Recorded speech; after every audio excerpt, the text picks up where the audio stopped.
c'est bien nous, on vous a fait attendre, mais ce n'est pas pour rien, on l'espère. On revient avec un jogging bonito, nouvelle formule et une pêche d'enfer. Nous voilà donc à 3 pour notre épisode 5. Les gars, dites bonjour aux bonitos. Salut les copains. Salut les bonitos, salut à Émir, salut Margie. Salut. Salut à tous. Ça va? Ça va super. Et vous? La grosse patate. Moi aussi. Voilà. Grosse forme, on vient de finir le marathon de Paris là et c'est la teuf. Ça fait plaisir. Parfait. Moi j'ai vu aussi plein de nouveaux marathoniens sur ma timeline. C'est vraiment quelque chose qui procure des émotions incroyables. Hein. Ça fait plaisir pour tout le monde. Hein. C'est mignon. C'est vrai.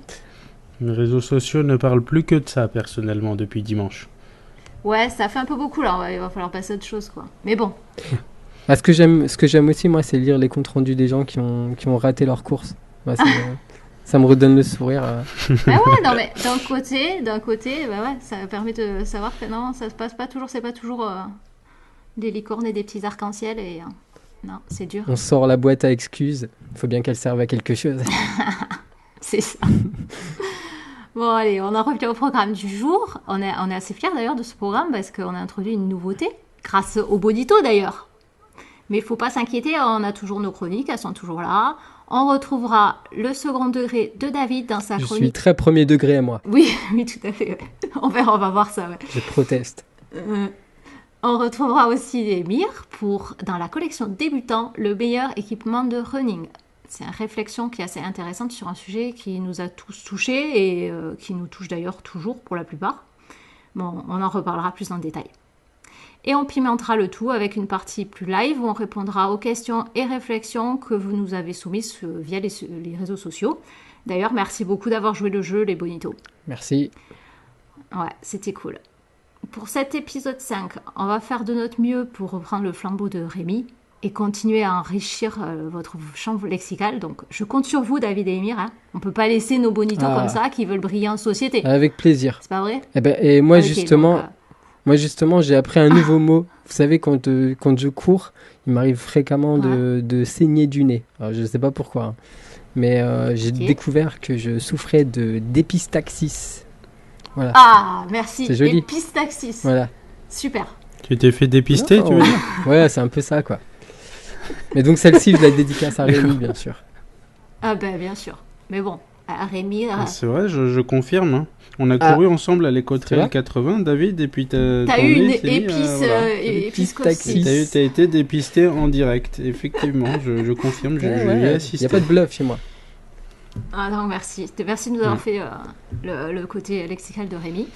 Mais bon, Rémi, ça va bien 5 minutes. Hein. Il est plus là, il peut plus nous interrompre. Alors je vais vous le dire, les gars, on est bon. Il n'y a plus besoin d'avoir un diplôme universitaire pour se comprendre, les gars, on est bon là. Ça tombe bien. Ah, c'est clair que là, ça va pas voler haut. Hein. Non, là, ça va pas voler très haut. Allez, trêve de plaisanterie, on a déjà beaucoup trop fait patienter nos bonitos.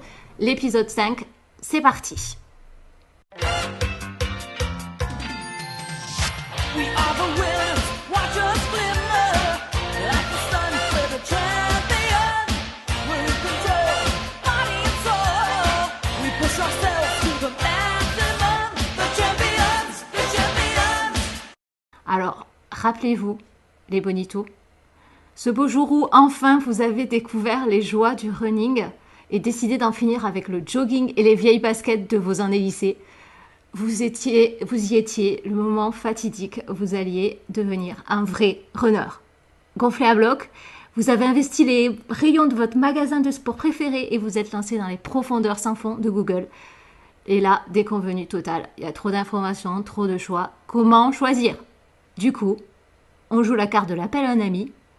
Émir, on a besoin de ton aide.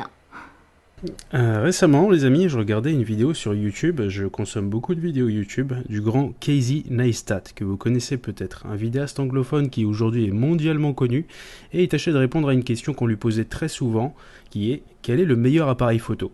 Alors pourquoi? Parce que c'est une personne qui a énormément d'appareils photo, de caméras en tout genre, de drones, etc. Et donc il a très souvent cette question. Il a fait une vidéo dédiée tellement elle a lui été posée. Et du coup, cette vidéo m'a remis en tête que le même genre de question m'était aussi souvent posée, mais appliquée au running. Eh Émir, quelle est la meilleure paire de chaussures? Quelle est la meilleure montre GPS? Je vais tâcher aujourd'hui au cours du temps qui m'est alloué de me poser mes réflexions quant à cette question et ses variantes. Soyons clairs, je ne blâme surtout pas ceux qui posent ces questions, bien au contraire. Nous passons notre vie à être débutants dans divers domaines devant lesquels nous nous retrouvons, que ce soit au boulot ou au gré de nos passions. Je pense que c'est en n'oubliant jamais cela qu'on reste humble et ouvert aux autres. On est tous débutants, toute la vie, on fait qu'apprendre au quotidien. Et du coup, lorsque nous sommes débutants, nous avons besoin d'un guide le plus simple possible pour ne pas être perdu ou chacalisé dans la jungle de l'offre aujourd'hui. Quoi que l'on veuille choisir, on se retrouve face à 1 million de choix possibles et se référer à un vendeur plus ou moins passionné en magasin et dont les intérêts réels ne nous sont pas connus, c'est risqué de se faire carotter.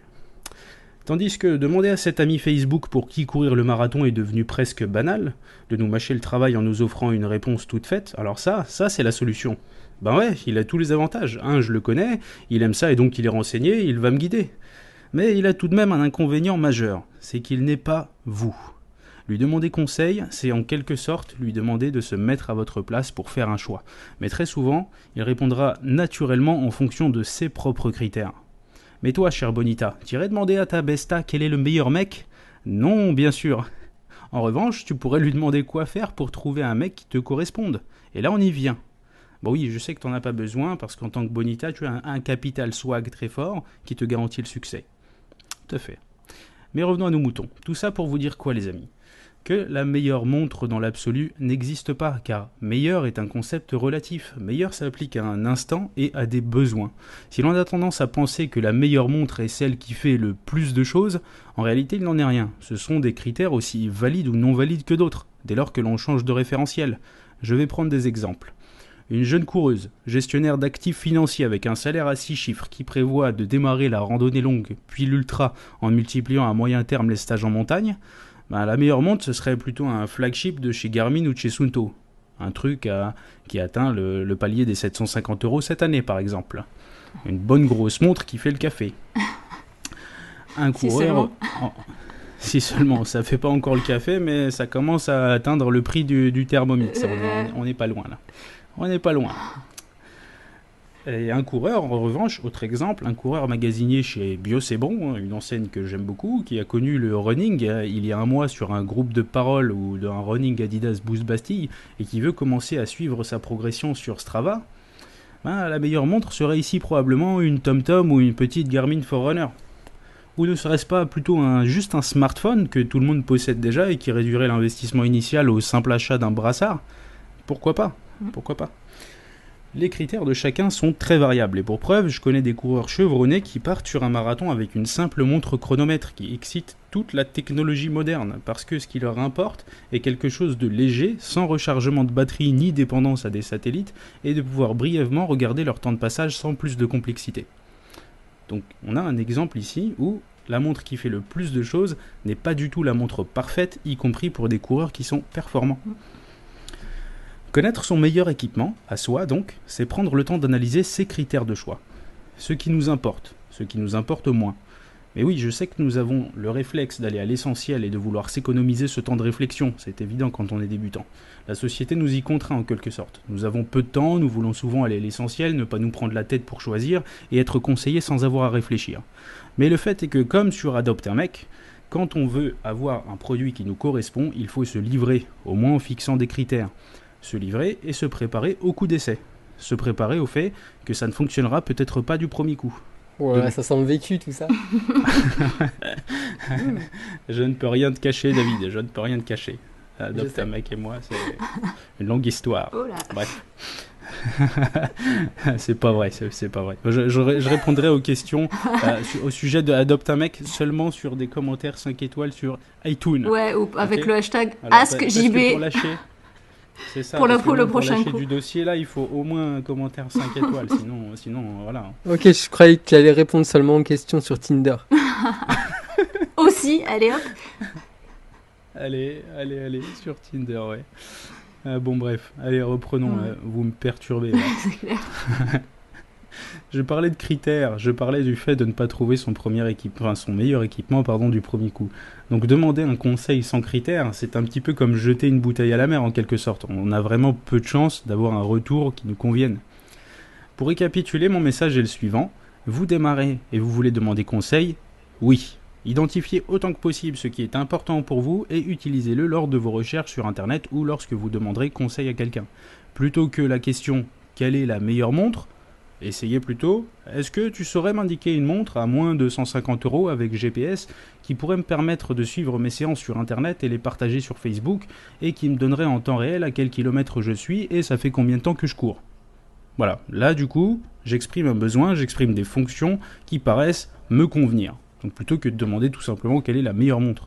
Là on se livre, là on donne des critères qui nous intéressent quant à ce produit. Autre exemple, plutôt que quelle est la meilleure paire de chaussures, exprimez plutôt il faudrait une paire de chaussures flashy pour un coureur débutant, lourd, avec une sensation forte d'amorti et de maintien de la cheville.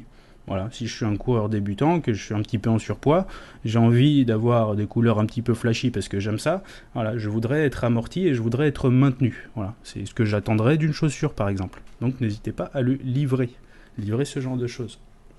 En étant très précis, vous augmenterez considérablement vos chances de trouver ce qui vous correspond. Après bien sûr, il faut passer à l'acte et se procurer le produit, le tester car il n'y a pas d'autre moyen de forger ses expériences et mettre ses critères à l'épreuve de l'usage. Tester, c'est se mettre à conduire après avoir passé le code. C'est éprouver l'usage après avoir lu le manuel. C'est revoir son cahier des charges sur le terrain. Passer de « j'ai pris ce sac parce qu'il n'était pas cher et il paraît qu'il est confortable » à « je veux des bretelles larges ou un gilet, des bidons rigides plutôt qu'une poche à eau ou des flasques et des rangements d'au moins 0,3 litres à l'avant, dont au moins un étanche et des serrages à scratch ».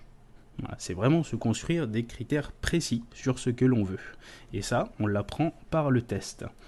En tant que nouveau, cher Bonito, je vous encourage à ne pas avoir peur de tester car trouver le meilleur du premier coup me semble utopique. Si la jungle de l'offre a un avantage, c'est aussi un inconvénient. Il existe ce qui vous convient, encore faut-il le trouver. Petit spoiler, voire gros spoiler, Casey Neistat disait dans cette vidéo dont je parlais en intro, le meilleur appareil photo, c'est celui que j'ai avec moi au moment où je veux prendre une photo. Pour Casey, ouais, je l'appelle Casey, le meilleur équipement est celui qui me correspond dans ma situation. Et c'est bien là mon message.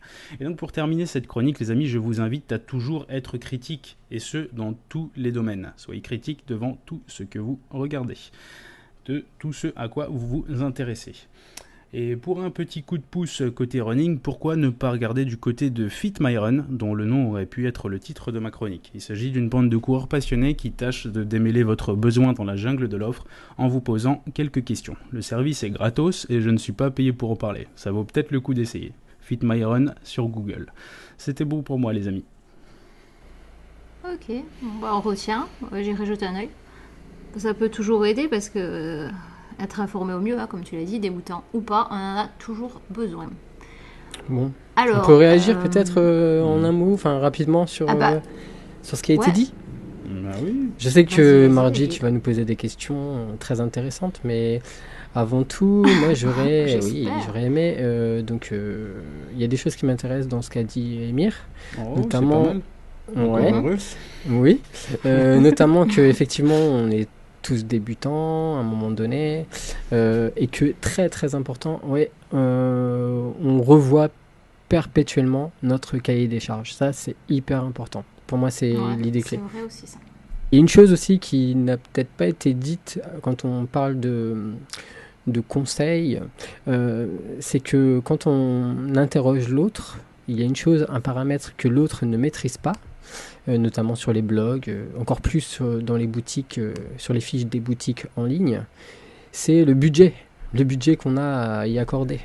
Tout à fait. Alors là, entièrement d'accord. Moi, honnêtement, je comprends pas, par exemple, pourquoi un cuissard Salomon ça coûte aussi cher.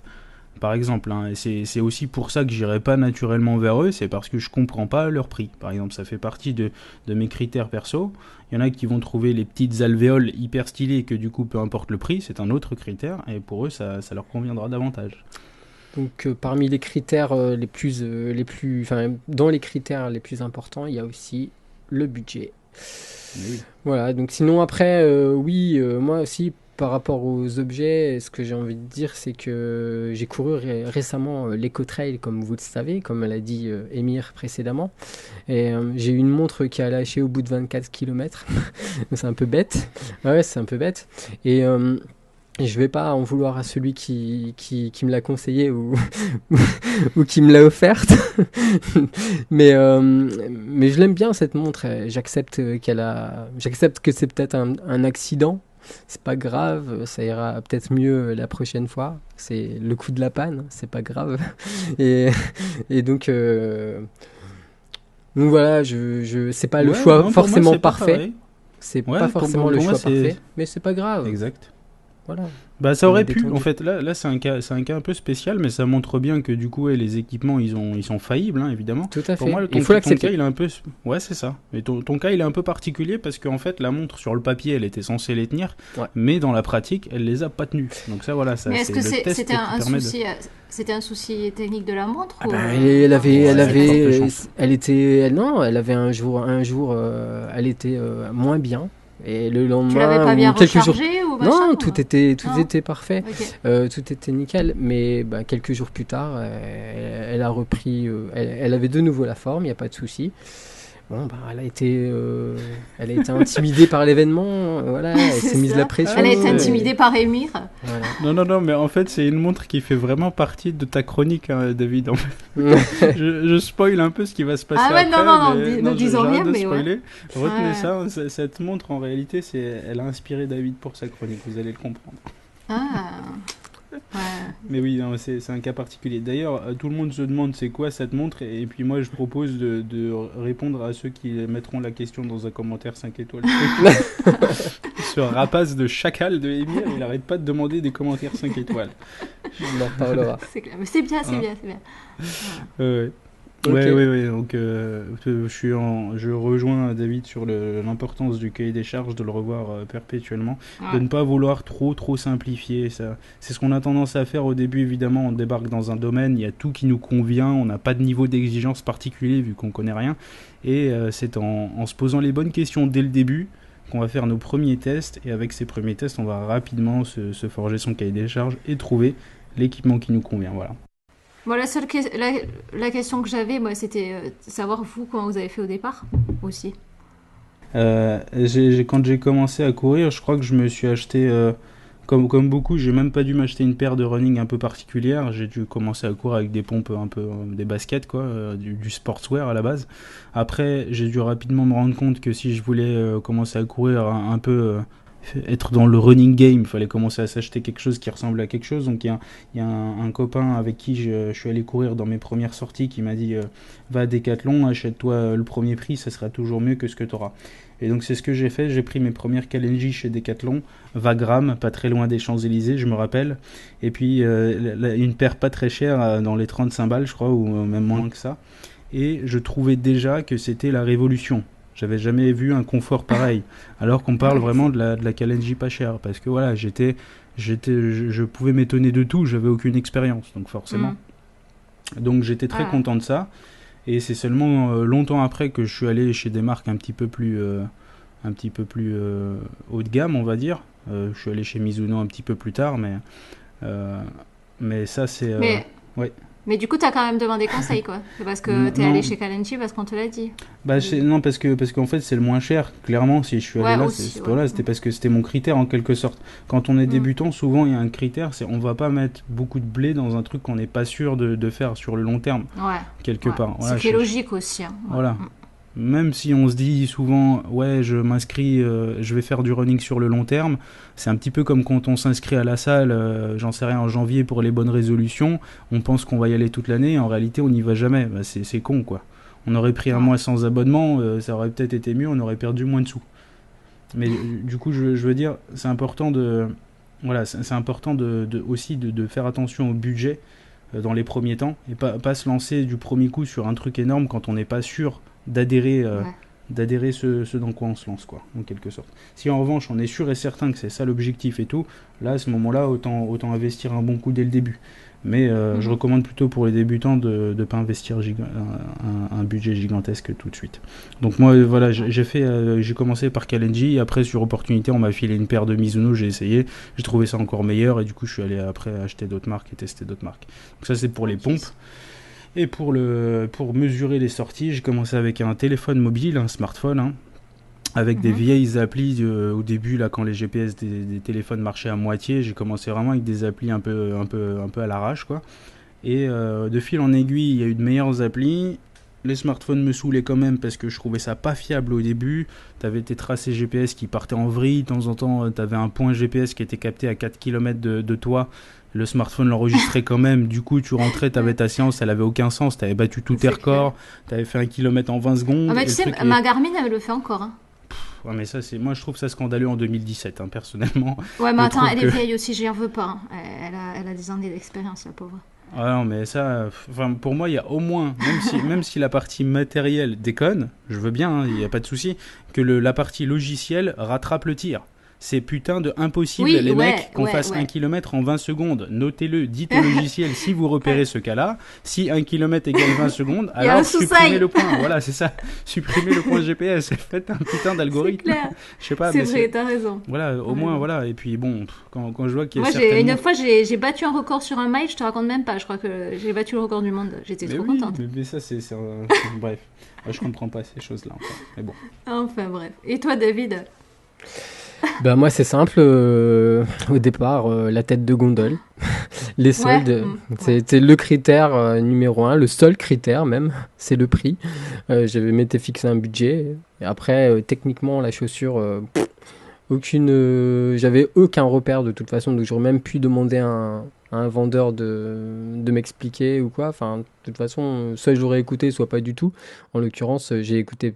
J'ai rien demandé à personne, j'ai pris ce qu'il y avait de sympa en tête de gondole. Voilà. Sinon après, un peu plus tard, avec le développement des réseaux sociaux, j'ai découvert un truc qu'on appelle des blogs. Non. Bah ouais, qui t'a choqué. J'ai lu des blogs. Mais ouais, c'était il y a une éternité. Hein. Et j'ai rapidement repéré des coureurs que j'estimais à peu près de mon niveau. Hein. Ça c'est relatif, mais... Et aussi qui couraient des épreuves que je visais de façon Ouais. à m'inspirer du matériel qu'ils utilisaient. Et voilà. Sinon, ce que j'ai fait aussi beaucoup, on n'en a pas parlé, peut-être que vous l'avez fait aussi, mais pour mes premiers trails, par exemple, j'ai demandé du matos à prêter aux potes. Ah ouais. Et Ah ouais, non. ouais, puis globalement, le niveau d'exigence, il était faible et il s'est affiné petit à petit, mais sans non plus tomber dans l'excès. C'est pas mal ça de demander parce que du coup, tu peux te rendre compte plus de ce que tu as besoin ou pas, quoi, en fait. Ouais, sans investissement financier. Donc ça, pour tester à pas cher, c'est parfait. Et tu te rends compte des critères qui sont plus ou moins importants pour toi, quoi, en fait. Alors par contre, là où j'aurais pu peut-être demander conseil, c'est lorsque j'ai acheté ma première montre. J'avais mis là aussi, j'avais un budget, je m'étais fixé un budget restreint parce que je ne savais pas vraiment si ça allait me servir, me plaire, etc. Et si ça allait être si utile que ça. Donc j'ai pris une montre, j'ai dû mettre un budget du type 70 € peut-être. Et en fait, j'ai acheté une montre cardio et je ne savais pas qu'elle n'était pas équipée de GPS. Voilà, Eh oui, et pour ceux qui Voilà. suivent Jogging Bonito, tu nous l'as déjà dit ça, David, dans une de tes C'est vrai chroniques. Et oui. Je me souviens. Et voilà, pour ceux qui suivent Le coup de la JB, montre GPS. c'était dans une des chroniques de David, tout à fait sur les ploucs, si je me souviens bien. Bah écoute, c'est probable. Et je me rends compte qu'Emir, je t'ai coupé tout à l'heure et que tu n'as pas fini pour nous dire comment tu avais acheté ta première montre. Je suis désolée. Mon histoire de GPS m'a perdu, du coup, tu vois. Ouais, voilà, non, je suis parti en digression sur une indignation que le fait qu'en 2017 non, mais les ouais. montres sachent toujours pas passer les ponts de Paris. Bref, revenons. J'ai arrêté le smartphone du coup parce que vraiment j'en avais marre de supprimer mes séances pour éviter d'avoir des personnel best que j'avais pas mérité. Ouais. Donc je supprimais les séances et du coup, bref, je cherchais un outil plus fiable et je me suis dit qu'une montre ça serait sûrement plus fiable vu que c'était dédié à cet usage. Et du coup, et ben en fait, je me rappelle même plus comment je me suis procuré ma première montre. Je devais déjà être dans le blogging game et j'ai dû commencer un prêté, test peut-être de montre sur une TomTom, je crois. Ah, ok. Voilà. Et depuis, ouais, je suis vraiment convaincu que cette marque est adaptée aux débutants. Je pourrais en parler si vous avez des questions sur le sujet, mais je suis vraiment très convaincu que cette marque pour le débutant, c'est de la bombe. Ok. Voilà. Alright. Et après, voilà, j'ai testé d'autres trucs, Suunto et compagnie. Donc voilà, si vous avez des questions, hein, bien sûr, hein, les bonitos, Si vous me voulez les des posez. conseils, demandez à Emir. Bah tant qu'à faire, allons-y. Hein. Là aujourd'hui, moi je suis en mode, allez les débutants, vous m'envoyez toutes les questions, Ask je vous JB. fais part de mon expérience. Voilà, Ask JB, je vous fais part de mon expérience avec plaisir. Ok, Voilà. super. On va passer au prochain sujet. Tout à fait. Alors, moitié science-fiction, moitié réalisme. Qu'est-ce qui nous attend après la course à la motivation à gogo? Et comment tous nos chers outils connectés vont-ils nous accompagner? Bienvenue dans les méandres du cerveau de David. Waouh. Bon, Oh, cette annonce. cette pression. Ouh. Ouh. Oh. Alors. Attention, c'est le cerveau de David, mais il est un peu altéré là. Ouais, mais c'est pour ça. Petit avertissement. Premier, deuxième, troisième degré. Osef, Grave. restez calme, concentrez-vous, Écoutez détendez-vous bien. même, et ça va bien se passer, hein, comme dirait Rémi. Après une sorte de safari photo parmi une faune de coureurs qui ont le toupet de se mettre en short pour aller sur les chemins à plus de 5 minutes au kilomètre, c'était dans JB épisode 2, hein. Eh bien, je suis passé de leur côté tel Denis Brasco et je m'en suis pris aux apôtres de la détermination, de la performance et du chiquet sur Instagram. Donc épisode 3.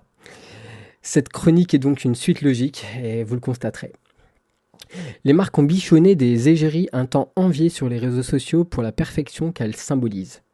Aujourd'hui, elles sont méprisées par les consommateurs qui ont le sentiment d'être pigeonnés et qui ont décidé d'exercer leur pouvoir de défiance sur ces mêmes réseaux sociaux. Sans retour sur investissement et par opportunisme, il faut s'attendre à ce que désormais ces marques se tournent vers des figures capables d'incarner la vérité. Je ne veux pas mentir aux Français. Votez Macron. Et oui. Messages subliminaux politiques. Votez David. C'est pas envie, c'est cool. Je suis pas complètement sûr de l'assumer celui-ci, mais bon, je l'ai dit. Ouais. Là, c'est Bon. fait, c'est fait. Hein. Et oui, donc la tendance de demain, c'est la vérité, l'authenticité, et un peu comme dans la mode, il y a eu la tendance des mannequins pulpeuses. C'est un message d'espoir pour les mecs qui ont ma dégaine ou mon niveau. Mais pour ma part, je vous propose d'aller encore plus loin, de prendre un temps d'avance et d'explorer le futur. Qu'y a-t-il au-delà de la vérité? Donc après-demain. L'émotivité peut-être, l'amitié, les bons sentiments. Sur quoi on va pouvoir miser? Eh bien, moi je propose que ce soit sur la médiocrité. Et même si ça restera une ficelle marketing avec des objectifs de vente à la clé, il faudra s'en réjouir. En effet, cette course à l'amélioration de soi systématique ou à l'hyperactivité a fait son temps. Fini les applications pour smartphone qui vous rappellent que vous n'avez pas bougé le bouti depuis 4 heures, qu'il vous reste 30 push-ups à effectuer avant la fin de la journée, ou qui vous félicitent parce que vous avez couru 3 km de plus que la semaine dernière. Les médailles qui flattent votre ego, les badges qui vous encensent, vous pouvez vous les mettre au cul. Oui, un peu de respect, hein, s'il te plaît. Parle bien. Dans le turfu, grâce à mon statut de blogueur influent et à ce podcast qui pèse dans le game, l'industrie du running et ses dérivés développent des produits qui vont vous casser les yucks, vous attraper par la ceinture flip belt et vous faire descendre de votre podium. Et il faut bien ça. Hier, votre montre GPS avançait timidement l'opportunité d'observer une petite période de récupération avant votre prochaine course. Vous aviez pris l'habitude de ne pas lui accorder de crédit et de lancer une nouvelle séance prématurément. Fair play, elle obéissait et formulait même à la fin une nouvelle proposition, par fidélité et par amour peut-être même. Ça, c'est fini. Dorénavant, à la fin d'une sortie, votre Garmin se met en sommeil pour se réveiller lorsqu'elle estime que vous avez bien récupéré. Et c'est non négociable. Votre Polar vous laisse lancer la séance, mais elle s'en balèque. Elle refuse d'afficher votre allure moyenne, tandis que votre Suunto vous ment sciemment sur la distance parcourue.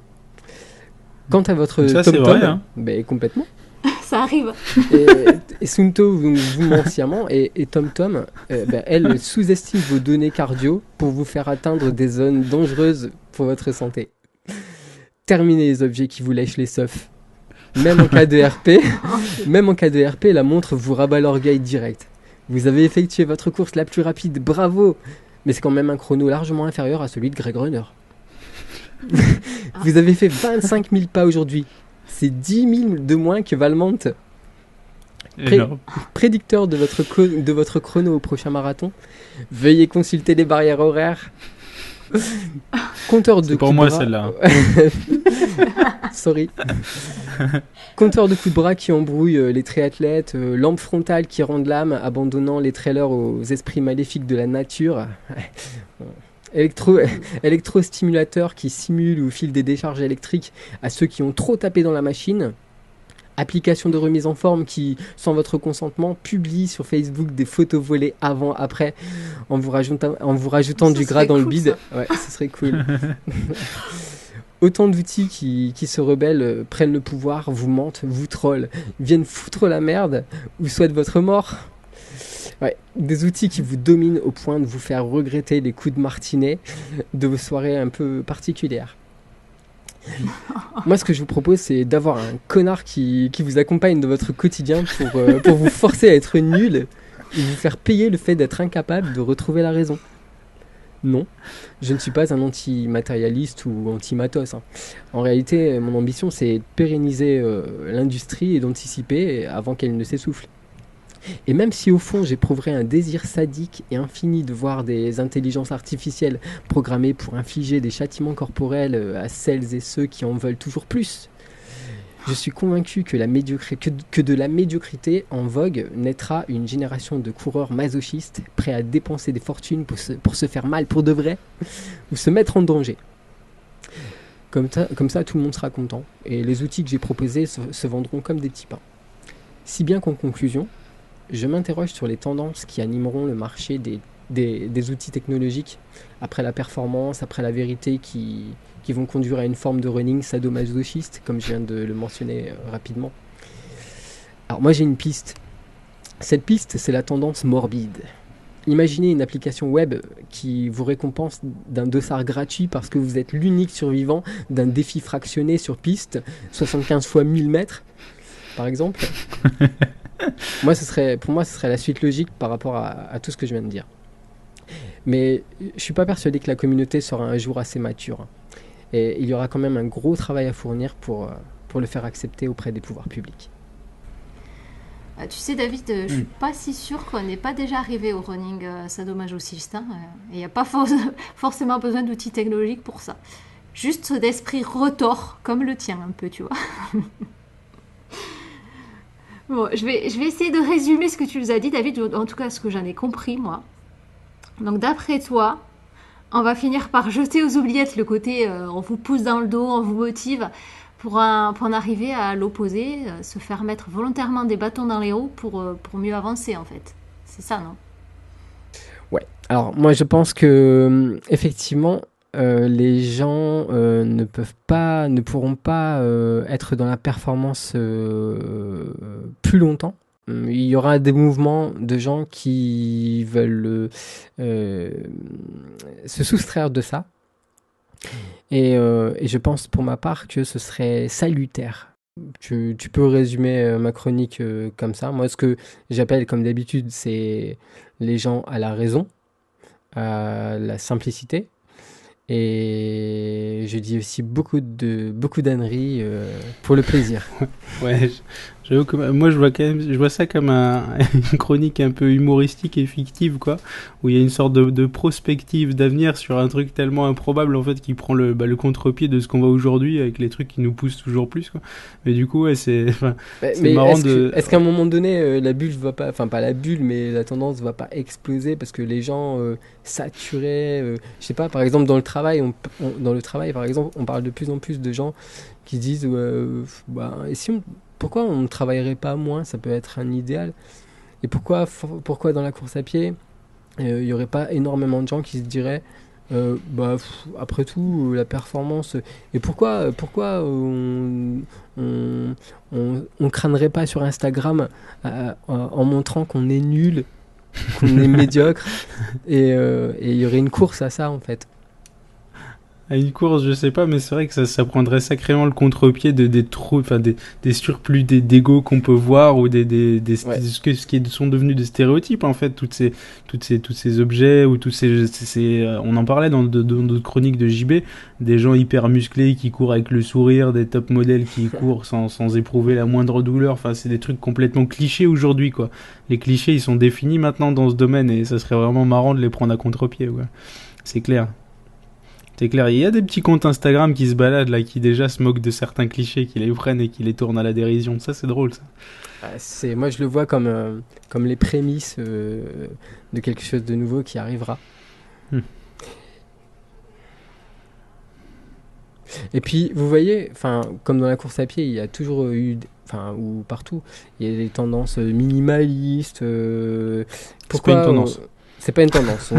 C'est pas une tendance. Ok. Mais en tout cas, il y a des mouvements, on va dire, de gens qui prônent le minimalisme. Ouais.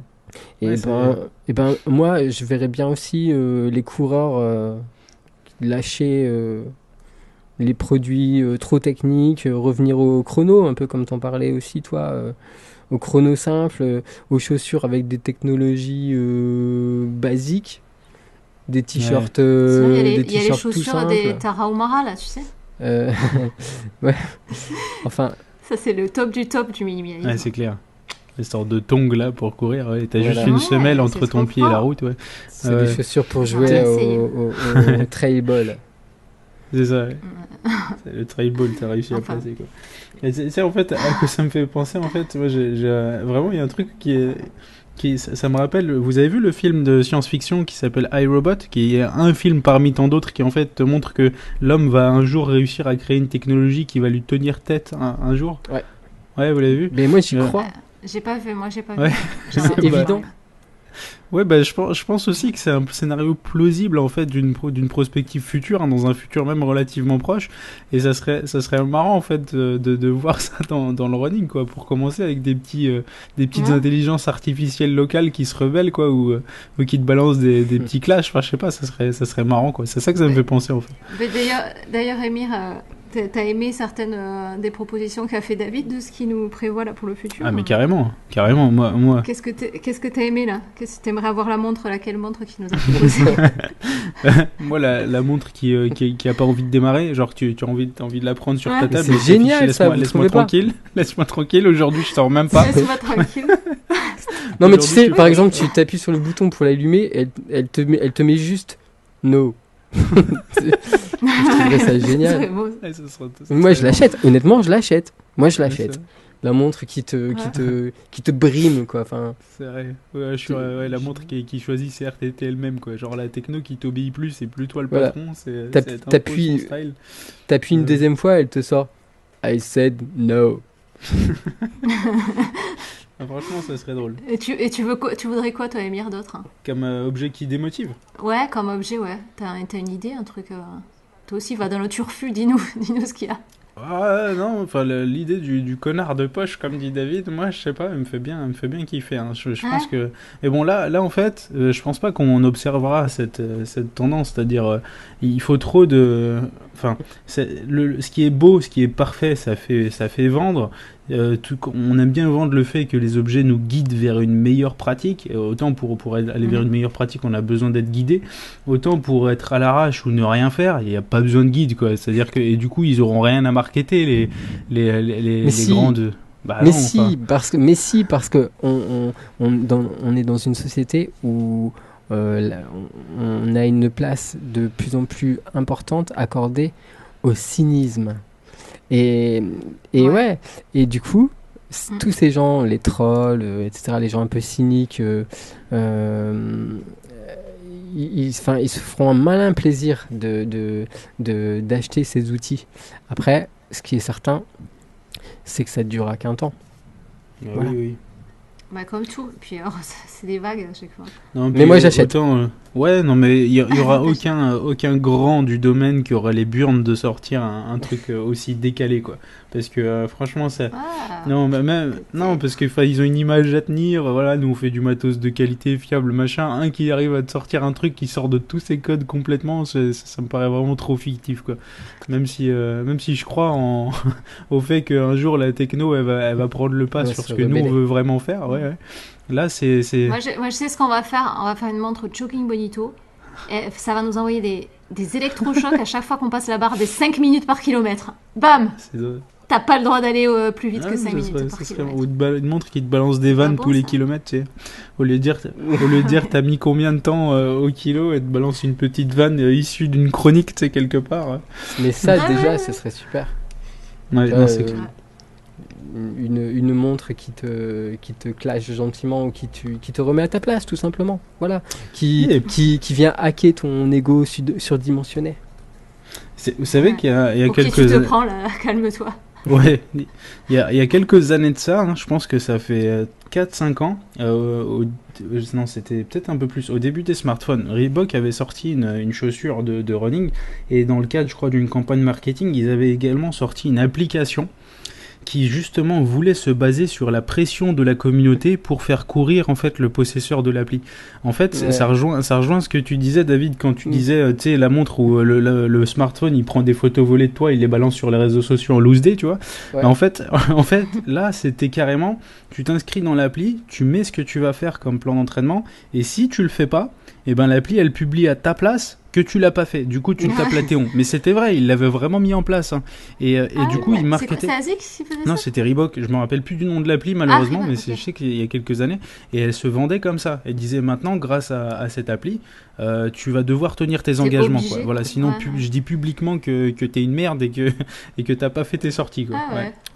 Donc c'est une piste intéressante. La menace. Ouais, comme C'est quoi. ça, La la menace. pression, non, mieux que la menace, la pression sociale, c'est encore pire, encore plus puissant, quoi. C'est ça. Ouais, la pression de passer pour un tocard devant Facebook tout entier, devant le monde entier, devant le jugement Ben, de l'ensemble des coureurs. Sur Instagram, là. Oh, là t'imagines. là. avec grand plaisir, je trollerai ce genre d'outil, moi, pour justement apparaître comme un naze, quoi. Ah, mais oui, mais toi on le sait, c'est. Ouais, mais bon, en tout cas, ouais. Il faut une sacrée dose d'autodérision pour produire un texte pareil. Et moi, franchement, ça me fait délirer. L'autodérision, c'est une qualité. Mangez-en au maximum, les amis. Ah, c'est clair. Merci. Bon, je pense qu'on a assez divagué là, les gars. Ouais, carrément. On va revenir dans le Ouais, présent ouais, ouais. et on va passer à un exercice inédit. Répondre aux questions des bonitos. We are the winners, watch us glimmer like the sun for the champion.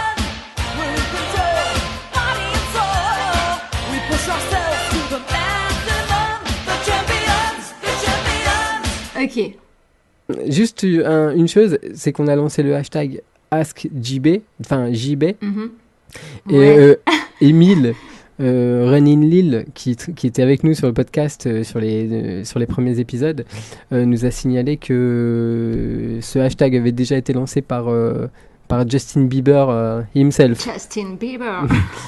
Ouais. Ah merde, carrément, Et ouais. j'avais pas percuté. Et ouais, quand tu cherches du coup pour récupérer les questions sur Twitter, ça a été un peu. Donc Justin, si tu reçois des questions sur le minimalisme ou sur les montres connectées sadomasochistes, t'inquiète pas, tu nous les renvoies. Ouais. Et Et on s'en occupe. occupera. On fera le. Comment on appelle ça là, le traitement post, je sais pas, que chez les fans là, tu sais. Voilà. Le post Ouais, voilà. Et puis on te mettra dans nos Bon. playlists. Ou pas. Ah ouais, Justin Bieber. On fera un partenariat avec lui. Enfin bref. Bon, il y a matière à. Il y a eu pas mal de questions, c'est super, merci les bonitos. Il y a certains sujets qu'on garde sous le coude en fait pour en faire des chroniques à part entière, parce qu'il y a de quoi dire. Donc on n'omet pas des sujets, mais on va les garder pour plus tard. Là, il y a le minimalisme qui a été beaucoup. On en a parlé sur Facebook, on nous en a parlé sur Strava. On nous a demandé si on allait en parler, on nous a demandé des conseils par rapport à ça. Donc oui, on va en parler, ça vous intéresse. Mais du coup, on prendra donc le temps de le développer à part entière. Donc je pense que d'ailleurs c'est Emir qui nous en parlera parce que tu es le mieux placé. Bah, disons que moi je pourrais parler de mon test, ouais, des minimalistes. Enfin, je parle vraiment des minimalistes au sens où, enfin, ce qu'on a tendance à appeler minimaliste par un petit peu abus de langage et tout, c'est quand même la Five Fingers. Je pense qu'elle incarne entre guillemets dans les esprits le minimalisme, quoi. Même si ça, en réalité, c'est un gros raccourci hein, de dire que minimaliste égale Five Fingers. C'est pas le cas. Mais je pense qu'elle est inévitable quand on parle de minimalisme en course à pied. Donc je pourrais en parler parce que j'ai beaucoup couru avec ça et je cours encore avec ça occasionnellement. Ok, on commence avec une petite question. Donc j'y vais. Une question qui vient de Twitter, de Franck. La plus grande course pour vous, réalisée ou non? Moi, c'est très simple. Pour moi, la plus grande course, eh ben, c'est les 100 km de Steinwerk. Ouais, parce que c'est près de chez moi. C'est ma quête, mon but. Et et je l'affectionne alors qu'elle n'est pas du tout sexy. Et puis c'est aussi la plus grande pour moi parce que c'est 100 km et je n'envisage pas aujourd'hui de distance supérieure. Voilà, donc je ne rêve pas de la diagonale, de la Diag des Fous ou de l'UTMB, ni du marathon de New York, de Boston, etc. De Boston, tu devrais. Hein. Mais moi, il faut que ça me parle sentimentalement. Donc, si c'est une course dans la ville où j'ai grandi, ou une course, si c'est chez moi, à domicile, eh ben, c'est la course la plus importante. Ok. Moi, j'ai envie de verser une petite larme devant ce que vient de dire David. C'était beau, hein, c'était beau. C'est beau, n'est-ce pas? Alors que pour le coup, les 100 km de Steinwerk, comme course assez dégueulasse, on va dire que c'est vraiment ça, quoi. Enfin, parce que Émir l'a connu en tant que accompagnateur, et je pense que ça doit pas non plus être ton plus grand souvenir. Non, ça fait pas rêver, effectivement. Maintenant, je trouve que c'est quand même vraiment sympa comme orga. Moi, j'aime bien les petites orgas, même si effectivement il y a de la boucle, hein, c'est-à-dire qu'on revoit les mêmes passages, et même si effectivement il n'y a pas trop de supporters. Moi, j'aime bien les courses comme ça, enfin, l'ambiance un petit peu intime. Hein, et le fait de revoir les mêmes personnes aussi, enfin repasser par un point central avec cette notion de boucle, c'est-à-dire quand tu as fait une boucle, tu fais un petit peu le point, où est-ce que tu en es, voilà, enfin, où est-ce que tu en es dans ta course, où est-ce que tu en es au niveau de ton corps, est-ce qu'il réagit bien, etc. Enfin, moi j'aime bien en fait, à vrai dire j'aime bien cette ambiance-là. Même si en effet c'est pas la course qui ferait rêver n'importe qui, certes, c'est vrai. Bon, ouais, c'est pas ta plus grande course alors quand même, Émir. C'est laquelle pour toi? Alors, il y en a deux, enfin une plus grande en termes de kilomètres et l'autre plus grande en termes de temps passé. Alors, le kilomètre, c'est 177 km, Ouais. l'ultramarin 2016. Ok. Donc, c'est le Grand Raid du Morbihan. Donc, ça, c'était en kilomètres. Et le plus grand nombre d'heures passées, c'était sur l'UT4M en 2015, l'Ultra Tour des 4 massifs à Grenoble. Et c'était une cinquantaine d'heures, 52 ou 53, je sais plus exactement. Ok. Voilà. Et ouais, ça en fait du temps passé en course, ouais. Tu m'étonnes. Ouais, je me rends pas compte. Et si on hein. prend le mot Franchement, grande dans le sens rêve, quoi, enfin, ouais, épique. Ouais. Moi, je Dans le le prenais sens plus comme ça, épique. moi. Oui. Quand Ah. j'avais la question, je le prenais plus comme ça. Mais bon. Ah d'accord, moi je suis un mec chiffré. Moi. Ah non, mais alors après, grande en termes de sentiments. Écoute. J'ai pas. Non, je pense que c'était. J'en ai une que j'ai envie de rajouter, c'est quand même le marathon des sables parce que Ouais. il est effectivement grand celui-là parce que c'est une course à étapes. Mhm. Et le fait d'être en immersion dans le désert, donc en fait plus avoir aucun contact avec autre chose que le désert, parce qu'on avait pas de mobile, quoi.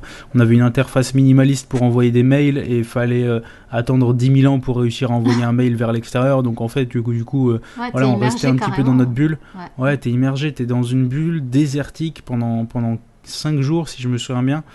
Et voilà, t'es dans ta course, t'as plus aucune notion du temps et ça je trouve ça ouf. Ça je trouve vraiment c'est une super expérience. Alors je referai pas parce que ça vaut une blinde énorme et je peux plus me le permettre, mais ouais, c'était quelque chose de grand, ouais. Et après ouais, je dirais qu'en termes de sensations, d'émotions, je pense qu'on peut parler de l'UTMB malheureusement non terminé l'année dernière avec Carole, où voilà, on a pris une claque vraiment ultra sévère. Donc on peut estimer que c'est une grandeur dans un certain sens, et ça nous gonfle pour la suite. Et j'ai envie de finir avec l'Aurigol 110 km fin d'année dernière, parce que c'était un petit peu notre revanche en 2016 sur l'Ultra Trail. Okay. Et voilà, c'était vachement épique. Et on a fini vraiment, on a fini vraiment pas mal cette année 2016 grâce à ça. Et on a quand même bien galéré à la fin, mais on a fini, et du coup ça nous a regonflé. On était hyper bien, quoi. Okay. Voilà. Parfait. J'ai tout raconté. Ouais, moi, tu vois, quand j'ai lu la question au départ, j'ai vu ça plus. Moi, je prenais plus pour la plus grande course pour moi émotionnellement. Pour moi, par exemple, ça a été mon premier marathon, hein, qui reste quand même le premier marathon à Santa Barbara, parce que c'est le premier marathon, parce que c'est des émotions et des sensations qu'on retrouve. Bon, pour l'instant, j'ai jamais fait plus qu'un marathon, donc je peux pas savoir plus loin, mais en tout cas, la différence entre un semi et un marathon, elle est énorme, je trouve. Donc voilà. Et sinon, la plus grande course, Boston, le Boston Marathon aussi, c'est plus grande dans plusieurs sens, dans le sens de la grosse mythique. Organisation. Ouais, mythique, parce que c'est quand même un truc mythique. Et parce que c'était une expérience assez difficile. Mais bon, voilà. Donc, ok, pour les plus grandes courses, on a répondu à Franck. Merci Franck pour la question. On va passer à une autre question qui nous a été posée par Olivier sur Facebook. Pourquoi et pour qui courons-nous? Alors ça, Ouais. Émir, je crois que ça t'intéressait pas mal. Ouais. Alors moi ça m'intéresse vachement cette question, parce que pour moi j'ai envie carrément de développer ça sur une chronique entière, parce que pour qui courons-nous, c'est il y a tellement de choses à dire. J'ai envie d'aborder le sujet sous plein d'angles différents, donc je peux pas juste là entre guillemets bâcler le truc et te répondre en 2 secondes pourquoi je cours, quoi. Il faut que je me lâche, quoi. Parfait, j'ai de la place. Non mais du coup on répond pas, mais on répondra plus tard. Moi, je peux juste quand même dire que c'est quand même le thème de base de n'importe quel blogueur running. Pourquoi tu cours? Voilà. On en reparlera. Bref. Alors, autre question sur Twitter de Nick Soul, je pense. Yes. Attention là. C'est dommage qu'on n'ait pas Rémi qui nous aurait répondu à cette question, j'en suis sûre. Le sexe est-il bon avant, pendant et après un marathon? Alors... déjà, moi j'ai envie de dire pendant un marathon, Nick Soul, je sais pas, il va falloir que tu nous expliques, hein, parce que ça dépend à quel kilomètre. Parce qu'à 35e kilomètre, je sais pas si tu serais capable. Enfin bref. Wow. Attention aux crampes. Je vois pas le rapport en fait entre le sexe est-il bon et le marathon, parce que j'aurais tendance à dire oui, hein, tout court. Après, que ce soit pendant, avant, après, pourquoi pas. On l'invitera sur Jogging Bonito, il viendra nous donner son avis. Exactement, on fait ici un appel à témoignage de personnes qui auraient testé l'expérience. Voilà, pour varier un peu les sports, voilà, moi j'ai couru récemment l'Eco-Trail de Paris avec Émir, mais... Ah, il s'est passé des trucs. Je tiens pas à donner trop de détails sur cette aventure, mais sachez en tout cas que ça a été très riche. Et en plus, Nick Sul le sait très bien parce qu'il nous a vus là-bas. Ouais. Exactement. Ouais. Yes, okay, David, what happened in Saint-Quentin-en-Yvelines stays in Saint-Quentin-en-Yvelines. C'est mieux. Ok, bon, on passe à une question. Alors, attention, c'est pareil là. C'est Guren Vegan sur Twitter qui nous demande Mizuno, pourquoi? Moi, je peux répondre à ça? Vas-y. Parce que ce n'est pas notre projet. Eh ben ouais. Mais Mizuno, ok. Pour vous donner une idée, pas plus tard que ce soir, j'étais à un test avec mon partenaire, qui est une boutique en ligne. Et c'est pour ça que t'es en retard en fait. Mais c'est clair, parce qu'attendez, mais quelle vieille raison d'être en retard quand même à cause de David. Ouais, non, c'est pas à cause de ça. Mais figurez-vous que s'organise prochainement un test Mizuno Et on a interrogé les gens un peu pour voir s'ils étaient disponibles, les gens présents ce soir. Et tous étaient bizarrement pas dispo, en vacances, etc. Donc non, quoi, tout simplement. Parce que ce n'est pas notre projet, comme je l'ai dit. Voilà, il n'y a pas de raison sensée, mais c'est non. Ok. Bon, j'ai pas compris la question et j'ai pas compris la réponse, mais c'est pas grave. Émir, vas-y. Ouais, pareil, j'ai pas compris la réponse. Moi, Mizuno, pourquoi? Moi, j'ai un truc hyper simple à répondre. Parce que mon frère me les a filés. Et franchement, je les ai trouvés cool. Et du coup, derrière, j'en ai racheté une paire. Voilà. Mais maintenant, je cours plus avec ça. Mais ça, voilà, ça faisait partie de mes premières paires et je trouvais ça vraiment bien. Ok.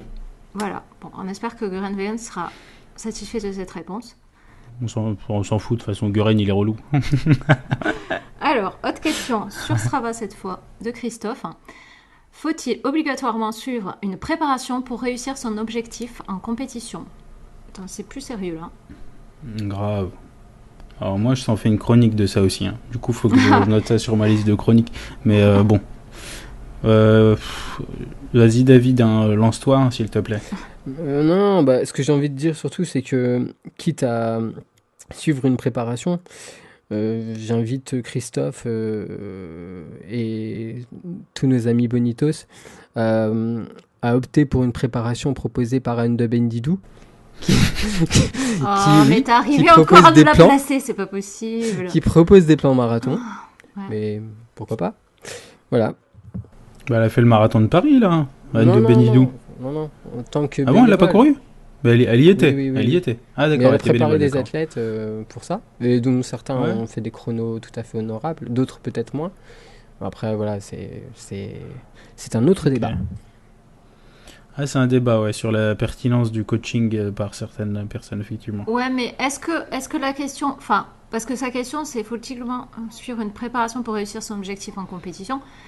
Il parle pas forcément... Enfin, moi, je pense que pour réussir un objectif, il faut de toute façon se préparer. On parle pas forcément de coaching ou de... Ouais, en effet, se préparer, ça peut être se préparer soi-même, tout à fait. Maintenant, voilà, faut voir ce qu'il y a derrière préparation. Est-ce que ça veut dire, faut-il suivre une méthode ou est-ce qu'il faut suivre une préparation? Alors, dans préparation, on peut foutre plein de trucs. Parce que moi, je vais courir tous les jours sans aucune méthode, sans varier mes allures ni rien du tout. Ça s'appelle aussi une préparation dans un certain sens. C'est juste que c'est pas méthodique. Ben oui. Voilà, exactement. Donc, c'est pour ça. Ouais, voilà. Moi, je pense, pour répondre à ça, faut suivre, faut se préparer pour un objectif en général. En général, parce qu'on peut toujours trouver des cas à la con où si ton objectif c'est de finir un 10 bornes alors que t'as fini un marathon il y a une semaine, non, c'est bon, tu peux ne pas te préparer. Ça devrait le faire. Mais je pense qu'on parle pas de ce genre de cas-là. Si la question c'est faut-il avoir des méthodes, ma réponse c'est évidemment non, puisque je pense que je suis à peu près une preuve vivante de ça. Maintenant, je peux en parler beaucoup plus longuement et je pense que je le ferai. Ok. Bon, très bien. David, t'as rien d'autre à dire là-dessus? Toi, tu suis toujours des training plans ou est-ce que tu te prépares pour quelque chose? Comment tu fais, toi? Comme Émir l'a suggéré juste avant, je cours régulièrement et pour l'instant, ça me suffit. Ok, très bien. Parfait. Oui, bien. Alors, on repasse à une question qui a été posée sur Twitter par Running Addict et qui est adressée spécifiquement à David avec une petite photo qui allait avec. Tu l'aimes, mon selfie GPS? Point d'interrogation. Ah Nico, parce que je peux l'appeler Nico. Moi, j'aime tous les selfies que tu prends avec tous tes objets intimes et que tu m'envoies en privé. Et tu le sais. Mais pour être, c'est vrai. Vous imaginez un peu comment on expliquera dans 2 siècles. Ces photos de montres avec des chiffres. Pourquoi on fait ça? Comment on a fait pour en arriver là? C'est vrai. C'est carrément pas le truc le plus bizarre qu'on reverra dans 2 siècles en se disant que c'est vraiment chelou. C'est pas le truc le plus bizarre, mais ce sera quand même pour moi classé dans le tableau des choses un peu étranges. Un peu, ouais. Nous l'avons fait. Des selfies GPS. On l'a tous fait, je crois. Mais bon. Allez, autre question. Moi, je vais faire un coucou à Nico avant de passer à l'autre question. Ouais, mais c'est parce qu'à nous, il nous a rien demandé. Moi, je le snob. Voilà, tant pis. Ah non, moi, j'ai dit coucou quand même. Je l'aime bien. Moi aussi, je l'aime bien, mais bon, maintenant, je l'aime plus parce que j'ai pas de questions. Ok, alors, autre question sur Strava par Clément. Est-il obligatoire de s'habiller en fluo quand on court? Ouais, c'est pour David, ça. C'est pour David. Non, enfin, je tiens à dire quand même que j'étais la première personne en France à s'habiller en fluo pour courir. Ah ouais, ça a été prouvé. C'était Comme il a prouvé. été prouvé, comme il a été prouvé à cette époque en tout cas, que s'habiller en fluo, je sais pas, 80% d'aérodynamisme supplémentaire. Ah ouais. Alors, c'était pas un choix esthétique, c'était pour optimiser mes performances. Mais comme vous le savez, je suis plus trop dans ce trip-là, donc Ouais, pour non, moi le t'as fluo arrêté. c'est terminé. T'as arrêté. Voilà, donc c'est pas obligatoire. Moi, Fais comme tu veux, Clément. Moi, Clément, j'ai envie de te dire. C'est pas oui. obligatoire. hein. C'est obligatoire. Ouais, mais c'est compliqué de faire autrement, hein, quand même. hein. C'est pas faux, c'est pas C'est vrai aussi, ouais, c'est vrai aussi. C'est pas faux. Mais c'est bon pour la sécurité, donc Clément, vas-y, continue à t'habiller en fluo. Nous, on approuve en tout cas chez Jogging Bonito. Voilà. Tout à fait. Ok, autre question. Alors, sur Strava toujours, Vincent cette fois qui nous demande course à pied et activité professionnelle, comment s'organiser? Alors ça, grosse question là. Ben, en fait, moi j'ai bien une réponse. Alors, tu peux te lever suffisamment tôt pour pouvoir courir, ensuite te doucher, puis ensuite aller au travail. Mhm. Ou bien, tu peux aller au travail, puis le midi, au lieu de manger avec tes collègues, sortir courir, prendre ta douche et repartir sur l'après-midi. Ou encore, tu peux attendre le soir, rentrer chez toi ou non, y aller directement après le travail, t'habiller en runner fluo, Oui, très prendre tes important. baskets, aller courir et éventuellement te doucher et Ouais, dormir. éventuellement. Voilà. Et voilà, je pense que c'est une façon de concilier course à pied et vie professionnelle, je pense. Ouais. Donc en gros, Émir te conseille, Vincent, d'aller courir quand tu ne travailles pas. Voilà, Et globalement, ça se trouve soit en extrémité, soit au milieu d'une journée. Dans les grandes exactement. lignes. Voilà, Mais cela dit, pourquoi pas inclure l'activité physique pendant le temps de travail? C'est aussi un débat qui existe, peut-être que je suis pas très calé sur la question, mais ça existe peut-être dans certains pays. Je sais pas, Mais, les et tu États-Unis, sais, oui, les Américains mais sont bien attends. capables de faire Mais ça. oui, Voilà. j'étais en train de Chez réfléchir. Google ou je Tu sais sais, pas. ils courent, ils ont un espèce de. Bah, sur des tapis, quoi. Et où ils marchent pour pas rester assis, en fait. Et ils ont un plateau devant où ils ont leur ordi pour continuer à travailler, quoi, tu vois. Ouais. Mais c'est Ouais, vrai. J'ai déjà vu Ok. ça. Ouais. J'ai déjà Mais vu ça ça, ouais. existe. Ou des vélos en fait. Ouais. J'ai déjà vu des desks vélos où en fait les mecs ils sont assis sur un bureau et en fait ils pédalent avec les pieds, mais en fait ils bossent en même temps sur le laptop. Ouais. Pour rester, Ouais, tu j'ai sais, déjà pour vu rester ça, ouais. actif et tout ça. Mais ouais, c'est forcément, c'est les Américains qui ont inventé Maintenant, un truc voilà. pareil. hein, C'est ça. Maintenant va mettre ça toi qui travailles chez EDF à la Défense, va proposer l'idée maintenant. Va leur dire de mettre ça dans les bureaux et on va voir ce qu'ils vont dire, quoi. Oh là là. Bon, enfin. C'est. Moi je dis la France insoumise. Putain, le gars il fait des allusions politiques, Ouais. laisse tomber, il y en a. C'est clair. Il veut influencer les bonitos Non, non. sur les On va élections. pas partir Ouais, je sur. fais quand même le grand écart quand même depuis tout à Ah là, l'heure. c'est vrai que là on est. Ouais. Là tu brouilles les pistes. On sait Ok. qui tu es. Autre question. Autre question sur Strava de Julien. Drop ou pas drop? Ah, mais ça, Voilà. Émir, t'avais dit peut-être tu le mettrais, tu t'en parlerais dans la chronique avec le minimalisme. Ouais, bah ouais, complètement, ouais. Drop ou pas drop, ouais, voilà. Après, là comme ça, j'ai envie de dire pas drop. Pas moi. drop. Là, d'un coup, Ok, là. donc Ouais, pas drop. David, ta Ouais. réponse. Tu as 2 Bah, secondes. Ouais, c'est un sujet touchy pour moi parce que je suis blessé depuis presque 2 ans. J'ai un petit problème au pied qui est dû à un problème de drop, justement. Ah ouais. Ouais, donc voilà, moi par exemple, je suis descendu trop vite en drop et je le paye encore. Voilà, donc Ouais, bah on en reparlera. Ensuite, autre question sur Strava de Julien qui nous parle du Sport Shape. Alors, il nous demande, est-ce que ça marche? Est-ce que c'est une nouvelle mode après les manchons de compression? Moi, je trouve ça hyper stylé. J'ai l'impression que les gens, c'est des super-héros. Tu sais, ils ont un truc ultra symétrique fluo collé sur le corps. Je trouve ça mortel. Je sais pas à quoi ça sert. Moi, j'étais assez surprise par la question parce qu'en fait, je savais pas que c'était une nouvelle mode en France. Attends, faut que j'explique. Aux États-Unis, c'est un On va truc. peut-être dire ce que c'est, Ouais, ouais. mais enfin, Oui, bah, en même temps, ouais, est-ce que tout le monde sait ce que c'est que le sport tape? Non, je pense que non. Vaut mieux que tu dises ce que c'est, Margie. Je pense. Ok, alors, moi perso, je connais parce que aux États-Unis, c'est utilisé enfin, c'est assez commun, quoi, les coureurs en utilisent. C'est des bandes, en fait, je crois que c'est en coton et en fibre élastique, hein, que tu peux, sont étirables des bandes adhésives, hein, qui sont étirables dans la longueur, mais pas dans la largeur, et que tu places, en fait, sur les zones où tu Une as mal. zone douloureuse. Ouais, donc que ce soit musculaire, que ce soit au niveau des tendons, au niveau des... Ouais, ou pas douloureuse, hein, d'ailleurs. Ça peut être en préventif, je crois, ce truc. Aussi, Ouais, aussi... Ouais, c'est vrai, ouais, en préventif. Notamment si tu as eu une blessure avant et que tu as peur de te reblesser sur la même zone. Et après, en fait, tu le poses en fonction de... Tu les tires ou plus ou moins. C'est une technique, hein. Normalement, tu es censé... ça doit être posé par un kiné, normalement, ce genre de truc, en réalité. Non, ça doit être posé par un chaman. En fait. Ouais, c'est ça. Je crois. Non, parce que du coup, là, quand tu fais des dessins particuliers sur le corps des gens qui généralement sont symétriques, ça peut leur donner des super pouvoirs. Surtout que ce que t'as pas dit, c'est que c'est fluo en général. Hein, Ouais, c'est pas clair. forcé. Ouais, bon, il y a des couleurs. Ouais, tu peux choisir. Ça se voit, Non, se c'est voit. vrai. Ouais.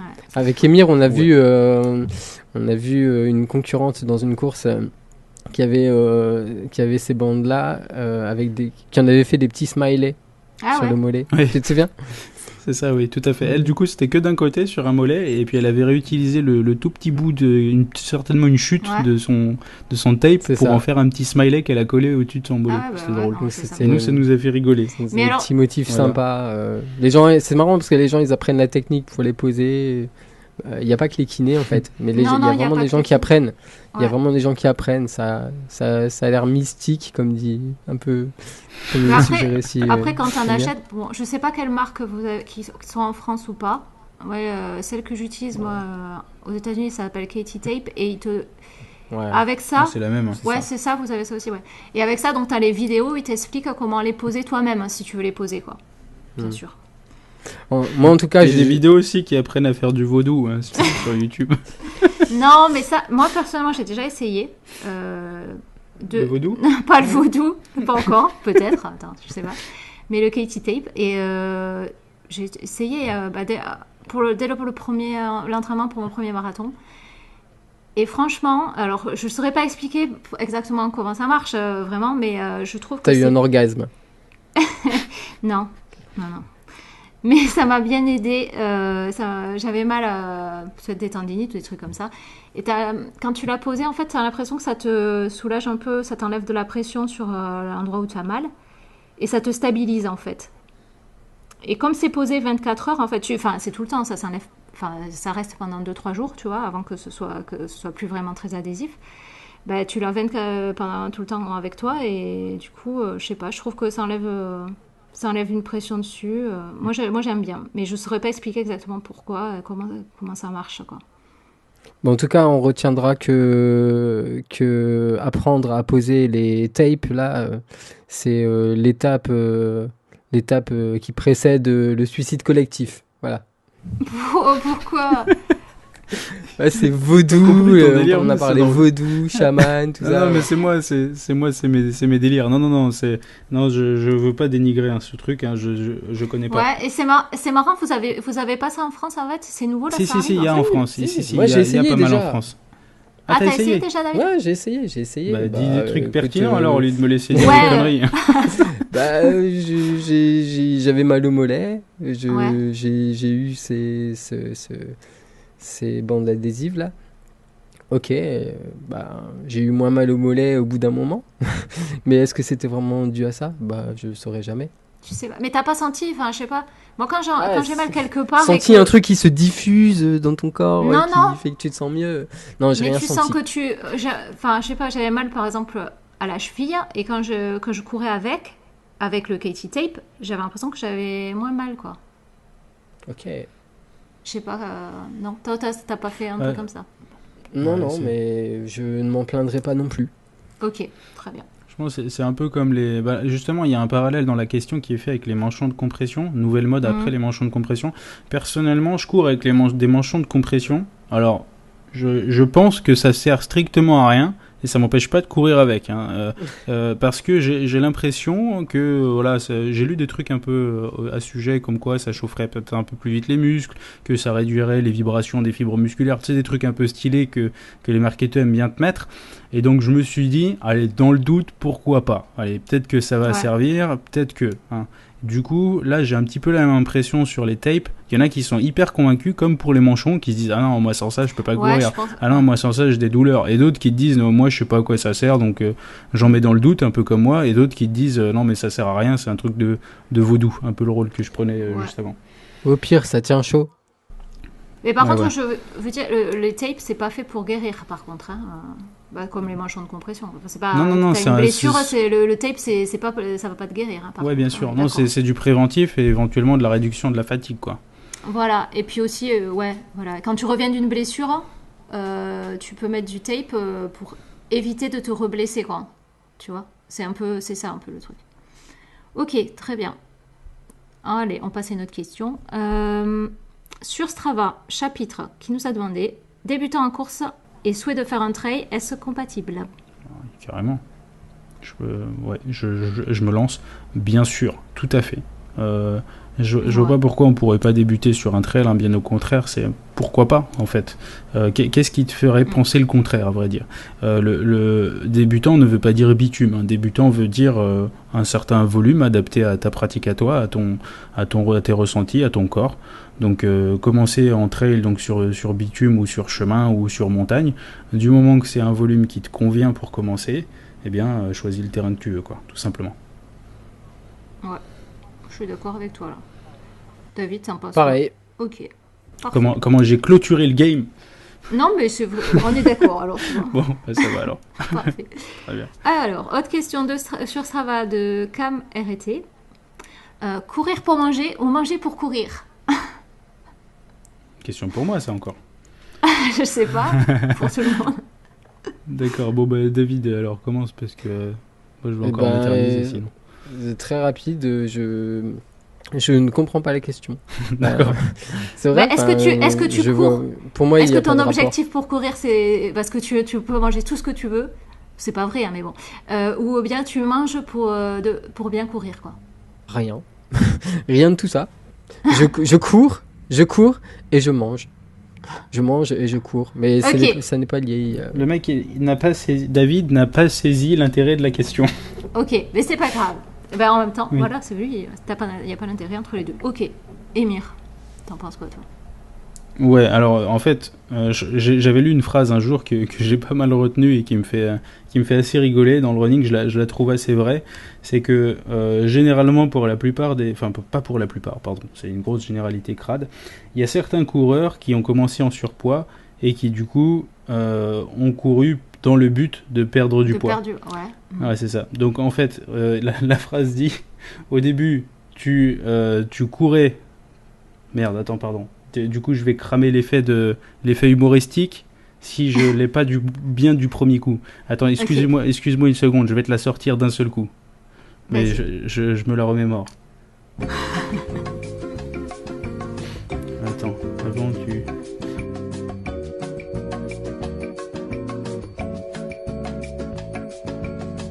Avant.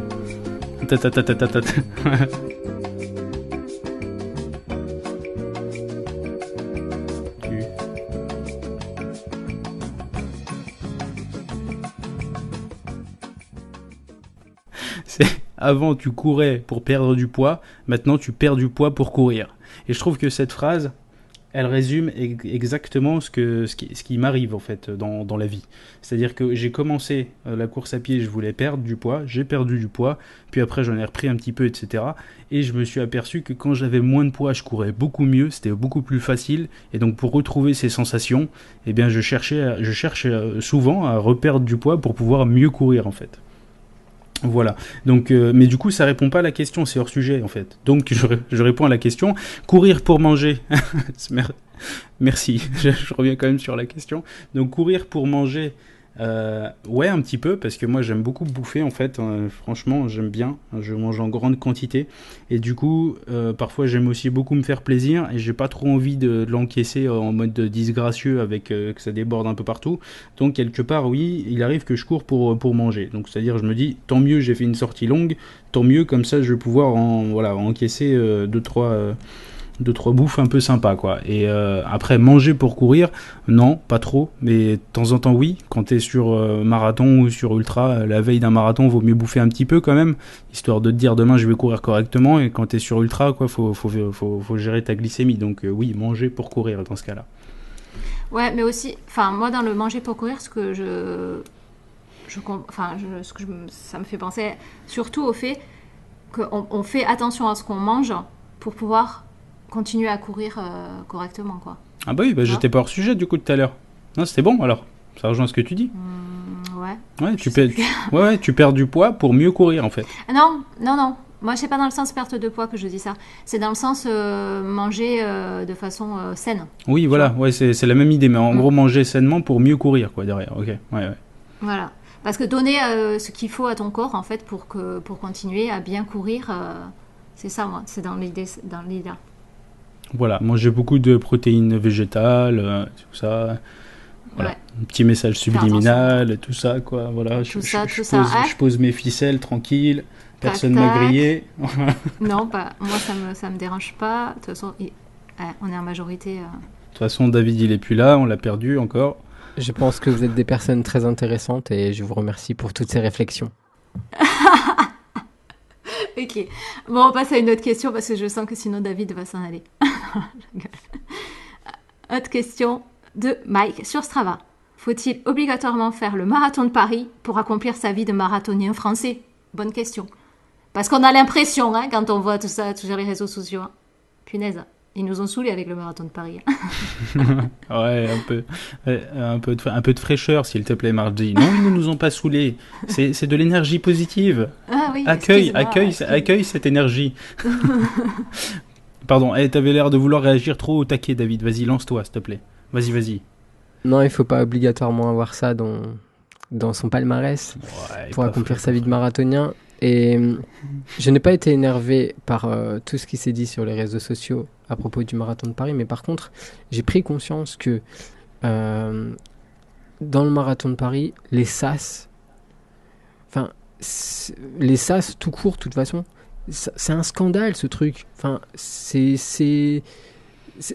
n'est qu'un mécanisme pour accueillir le plus de monde possible, et le nombre de personnes que j'ai vues ne pas réussir son objectif parce qu'il y a trop de monde, enfin moi ça me scandalise, quoi.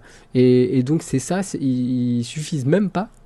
Et à un moment, stop, quoi. Là cette année le marathon de Paris c'était 57 000 inscrits. Place. 57 000 places, okay. Je pense. Hein, places, et bon, peut-être. À un moment donné, je pense que le chiffre de 60 000 va faire fantasmer. Enfin, on arrête quand? Et moi, j'ai vu énormément de témoignages de personnes qui avaient choisi un sas qui semblait convenir à leur niveau et qui n'ont pas pu qui ont parlé d'embouteillage, etc. Et j'ai vu des images et je trouve ça scandaleux. Mais David, sans les sas, ça serait encore pire. On peut aussi estimer que c'est aux coureurs de se placer le plus proche, on va dire, possible de la ligne de départ. Enfin, je sais pas, à Lille, par exemple, on a un semi-marathon qui accueille beaucoup de monde, et moi, il n'y a pas de sas, et je considère que si tu arrives suffisamment tôt, tu as plus de chances sans doute de réaliser ton objectif et de pas être dans les embouteillages. Et là, la réalité, c'est que même les sas du marathon de Paris ne semblent pas suffire. Donc, moi, je suis scandalisé. Honnêtement, par ça, je suis scandalisé, et ça m'a absolument pas donné envie. Je suis pas choqué du tout, moi. Enfin, mais bon, je vais pas passer trop de temps à discuter des sas, mais non, honnêtement, moi, j'ai pas trouvé ça choquant du tout. Hein. Le principe de sas, je le trouve au contraire utile dans les courses où c'est blindé, parce qu'il y en a énormément à Paris quand même, des courses où c'est blindé, ouais. Et sans les sas, en fait, c'est un petit peu la porte ouverte à ce qui se passe sur la Parisienne ou le Paris-Versailles, par exemple, qui sont pas des systèmes que je trouve beaucoup mieux. Il n'y a pas de sas, mais il y a des vagues. Donc en fait, en fonction de l'heure à laquelle tu arrives, tu pars dans une vague où il y a des gens qui ont de tous les niveaux. Et du coup, non seulement ça part, les départs se font sur 2 à 3 heures, voire davantage. Certains ont fini la course, sont rentrés chez eux, d'autres sont pas encore partis. Déjà, ce premier point il est galère, et le deuxième point c'est tu peux te retrouver dans une même vague avec des gens à doubler. Bon, certes, tu vas les doubler vite, mais si tu les doubles vraiment vite, par exemple, tu vas rattraper l'élan de la vague d'avant et l'élan de la vague d'encore avant, et du coup c'est moins bon en fait. Je trouve que les sas c'est pas dégueu comme principe. Bon, on retient que non, on n'est pas obligé de faire le marathon de Paris pour accomplir sa vie de marathonien, on est d'accord. Autre question.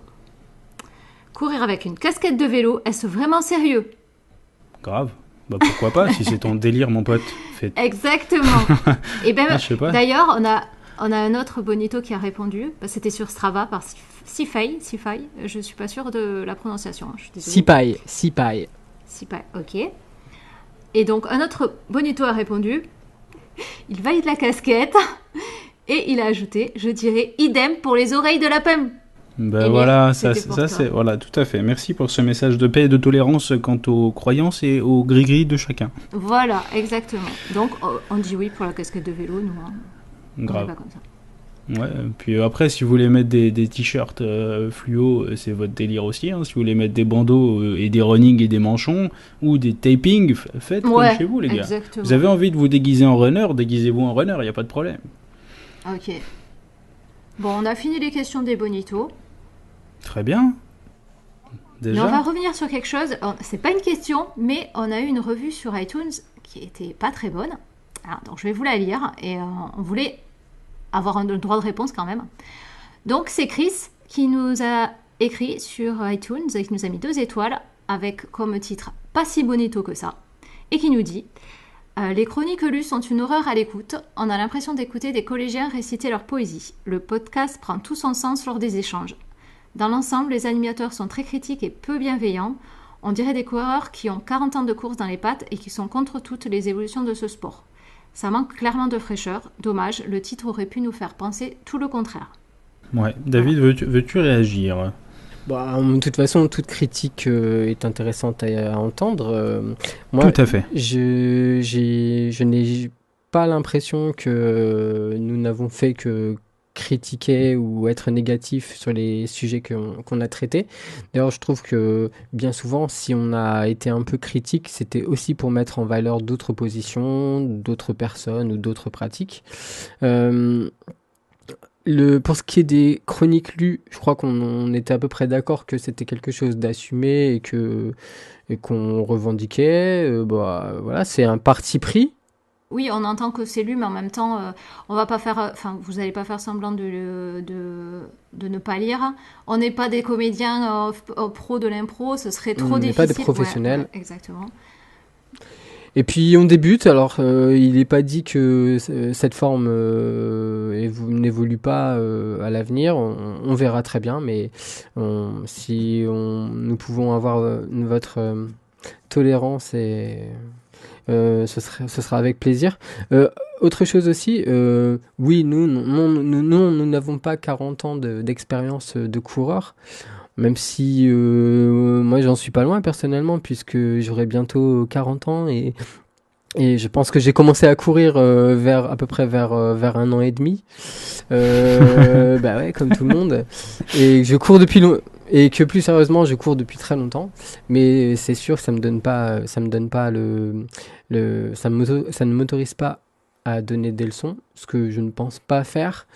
Et ça, c'est pas ce qu'on veut faire. Voilà, et très important, il faut vraiment prendre au second degré ce qu'on peut dire, parce parfois on ne dit pas exactement ce qu'on pense, on s'amuse, on essaye d'être un peu divertissant, et puis de pas trop se prendre au sérieux, voilà.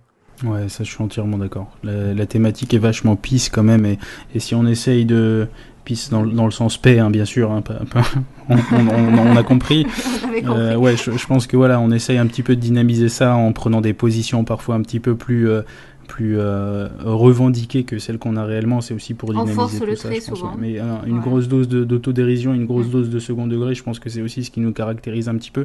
Donc, dire qu'on est peu bienveillant, je pense que c'est peut-être un petit peu mal interprété le fait que de temps en temps on a envie d'être incisif, mais juste pour exprimer un certain point de vue, mais sachant que derrière nous, franchement, je pense qu'il y a honnêtement de la bienveillance, c'est-à-dire qu'on est très accueillant si jamais il y a besoin de nous parler, si jamais il y a besoin de nous poser des questions. Enfin, si on est très facile à approcher et au contraire, on a un regard sur ceux qui débutent ou sur ceux qui voudraient éventuellement des avis un petit peu expérimentés. On serait très bienveillant vis-à-vis d'eux. Ouais. Donc, nous voyez pas comme des bourreaux ou comme des vieux de la vieille qui ont un avis sur tout et qui croient tout savoir. C'est vraiment très loin de ce qu'on représente, je pense, ouais, très très loin. Après, bon, j'espérais, David, que tu aies un niveau un peu meilleur que celui d'un collégien, mais bon, voilà, visiblement tu progresses pas, donc voilà. En tout cas, on prend les critiques. Il y a toujours un soupçon de vérité. On se remet en cause. Ça nous touche. On ne méprise pas ça. Et on avance. Merci, Chris. Mais 2 étoiles, c'est quand même pas beaucoup. Ouais, ça fait un peu mal au cœur, mais c'est pas grave. Allez. Bah, de toute façon, il a dit que il a quand même dit un point positif, c'est que il appréciait nos échanges, donc c'est toujours ça. Bon, c'est l'heure du couvre-feu pour Émir, hein. Il y a le collège demain, donc on est désolé de vous dire qu'il est maintenant temps de se quitter. On a vraiment été heureux de se retrouver pour cet épisode, hein, et je pense que j'inclus les bonitos dedans, j'espère d'ailleurs. J'en profite aussi pour vous dire que cette fois, c'est la bonne. On va vraiment publier la liste des commentateurs iTunes qui recevront un petit quelque chose confectionné par nos soins. On est d'accord, les gars? Là, c'est bon, on va bientôt les envoyer des surprises. Hein. Avec grand plaisir. On est d'accord. On se retrouve sur Twitter, sur Facebook et le Club Strava. Rejoignez-nous si ce n'est pas déjà fait. Et puis, je ne peux pas me permettre de conclure l'émission sans vous rappeler qu'il faut s'abonner, commenter, mettre des petites étoiles sur iTunes. Hein. Donc, je vous donne le code. 5, c'est beaucoup mieux. 4, on accepte encore. 3, ça commence à grincer des dents. Et plus bas, les bonitos, vous voulez quoi? Nous faire pleurer? C'est pas cool. Hein. Allez, à plus les bonitos. Ciao, ciao et à bientôt. Salut tout le monde, ciao. Salut.